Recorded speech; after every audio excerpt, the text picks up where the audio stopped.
Chapter 6 of The Secret Garden. Recording by Karen Savage. The Secret Garden by Eliza Hodgson Burnett. Chapter 6. There was someone crying, there was. The next day the rain poured down in torrents again, and when Mary looked out of her window the moor was almost hidden by grey mist and cloud. There could be no going out today. "What do you do in your cottage when it rains like this?" she asked Martha. "Try to keep out from under each other's feet mostly," Martha answered. There does seem a lot of us then. Mother's a good-tempered woman, but she gets fair moithered. The biggest ones goes out in the cow-shed and plays there. Dickon, he doesn't mind the wet. He just goes out the same as if the sun was shining. He says he sees things on rainy days as doesn't show when it's fair weather. He once found a little fox cub half drowned in its hole, and he brought it home in the bosom of his shirt to keep it warm. Its mother had been killed near by, and the hole was swum out and the rest of the litter was dead. He's got it at home now. He found a half-drowned young crow another time and brought it home too, and tamed it. It's named Soot, because it's so black, and it hops and flies about with him everywhere." The time had come when Mary had forgotten to resent Martha's familiar talk. She had even begun to find it interesting, and to be sorry when she stopped or went away. The stories she had been told by her ayah when she lived in India had been quite unlike those Martha had to tell about the moorland cottage which held 14 people who lived in 4 little rooms and never had quite enough to eat. The children seemed to tumble about and amuse themselves like a litter of rough, good-natured collie puppies. Mary was most attracted by the mother and Dickon. When Martha told stories of what mother said or did, they always sounded comfortable. "If I had a raven or a fox cub I could play with it," said Mary, "but I have nothing." Martha looked perplexed. "Can thou knit?" she asked. "No," answered Mary. "Can thou sew?" "No." "Can thou read?" "Yes." "Then why doesn't thou read something, or learn a bit of spelling? Thou'st old enough to be learning thy book a good bit now." "I haven't any books," said Mary. "Those I had were left in India." "That's a pity," said Martha. "If Mrs. Medlock had let thee go into the library, there's thousands of books there." Mary did not ask where the library was, because she was suddenly inspired by a new idea. She made up her mind to go and find it herself. She was not troubled about Mrs. Medlock. Mrs. Medlock seemed always to be in her comfortable housekeeper's sitting-room downstairs. In this queer place one scarcely ever saw anyone at all. In fact, there was no one to see but the servants, and when their master was away they lived a luxurious life below stairs, where there was a huge kitchen hung about with shining brass and pewter, and a large servants' hall, where there were 4 or 5 abundant meals eaten every day, and where a great deal of lively romping went on when Mrs. Medlock was out of the way. Mary's meals were served regularly, and Martha waited on her, but no one troubled themselves about her in the least. Mrs. Medlock came and looked at her every day or two, but no one inquired what she did or told her what to do. She supposed that perhaps this was the English way of treating children. In India she had always been attended by her ayah, who had followed her about and waited on her hand and foot. She had often been tired of her company. Now she was followed by nobody, and was learning to dress herself, because Martha looked as though she thought she was silly and stupid when she wanted to have things handed to her and put on.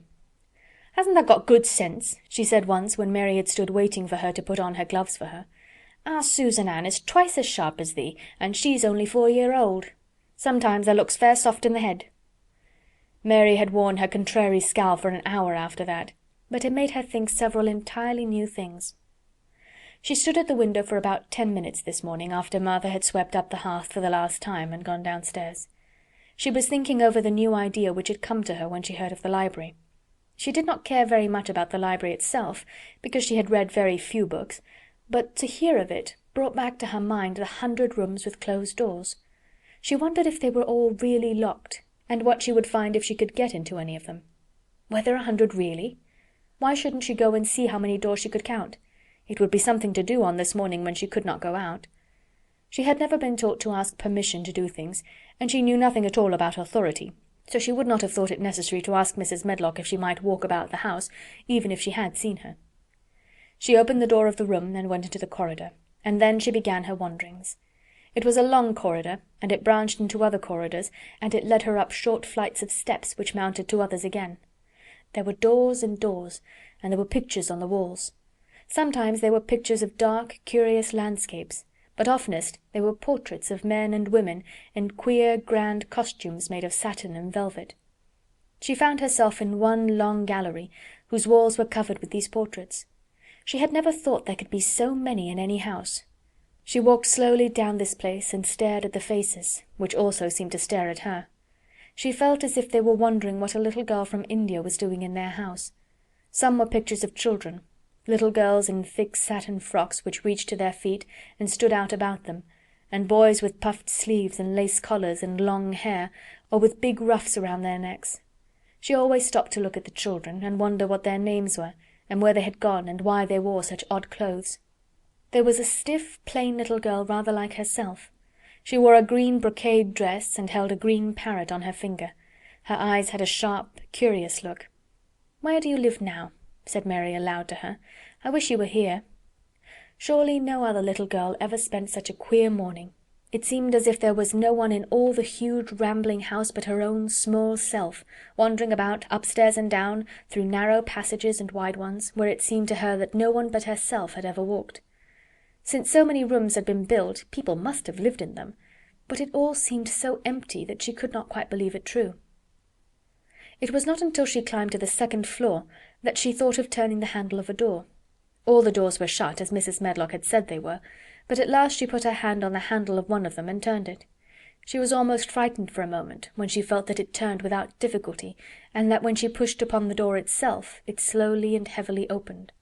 It was a massive door, and opened into a big bedroom. There were embroidered hangings on the wall, and inlaid furniture such as she had seen in India stood about the room. A broad window with leaded panes looked out upon the moor, and over the mantel was another portrait of the stiff, plain little girl, who seemed to stare at her more curiously than ever. "Perhaps she slept here once," said Mary. "She stares at me so that she makes me feel queer." After that she opened more doors and more. She saw so many rooms that she became quite tired, and began to think that there must be 100, though she had not counted them.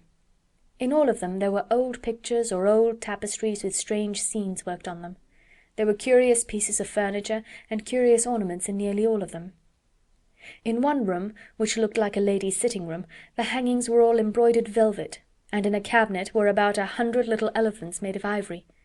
They were of different sizes, and some had their mahouts or palanquins on their backs. Some were much bigger than the others, and some were so tiny that they seemed only babies. Mary had seen carved ivory in India, and she knew all about elephants. She opened the door of the cabinet and stood on a footstool and played with these for quite a long time. When she got tired, she set the elephants in order and shut the door of the cabinet. In all her wanderings through the long corridors and the empty rooms, she had seen nothing alive, but in this room she saw something. Just after she had closed the cabinet door, she heard a tiny rustling sound. It made her jump and look around at the sofa by the fireplace, from which it seemed to come. In the corner of the sofa there was a cushion, and in the velvet which covered it there was a hole, and out of the hole peeped a tiny head with a pair of frightened eyes in it.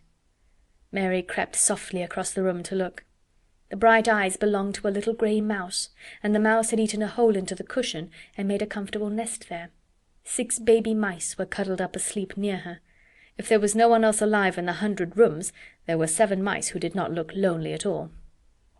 "If they wouldn't be so frightened, I would take them back with me," said Mary. She had wandered about long enough to feel too tired to wander any further, and she turned back. 2 or 3 times she lost her way by turning down the wrong corridor, and was obliged to ramble up and down until she found the right one, but at last she reached her own floor again, though she was some distance from her own room, and did not know exactly where she was. "I believe I've taken a wrong turning again," she said, standing still at what seemed the end of a short passage with tapestry on the wall. "I don't know which way to go. How still everything is." It was while she was standing here, and just after she had said this, that the stillness was broken by a sound. It was another cry, but not quite like the one she had heard last night. It was only a short one, a fretful, childish whine muffled by passing through walls. "It's nearer than it was," said Mary, her heart beating rather faster, "and it is crying." She put her hand accidentally upon the tapestry near her, and then sprang back, feeling quite startled. The tapestry was the covering of a door which fell open, and showed her that there was another part of the corridor behind it, and Mrs. Medlock was coming up it with her bunch of keys in her hand, and a very cross look on her face. "What are you doing here?" she said, and she took Mary by the arm and pulled her away. "What did I tell you?" "I turned round the wrong corner," explained Mary. "I didn't know which way to go, and I heard someone crying." She quite hated Mrs. Medlock at the moment, but she hated her more the next. "You didn't hear anything of the sort," said the housekeeper. "You come along back to your own nursery, or I'll box your ears." and she took her by the arm and half pushed, half pulled her up one passage and down another, until she pushed her in at the door of her own room. "Now," she said, "you stay where you're told to stay, or you'll find yourself locked up. The master had better get you a governess, same as he said he would. You're one that needs someone to look sharp after you. I've got enough to do." She went out of the room and slammed the door after her, and Mary went and sat on the hearth-rug, pale with rage. She did not cry, but ground her teeth. There was someone crying. There was, she said to herself. She had heard it twice now, and sometime she would find out. She had found out a great deal this morning. She felt as if she had been on a long journey, and at any rate she had had something to amuse her all the time, and she had played with the ivory elephants, and had seen the grey mouse and its babies in their nest in the velvet cushion. End of chapter 6.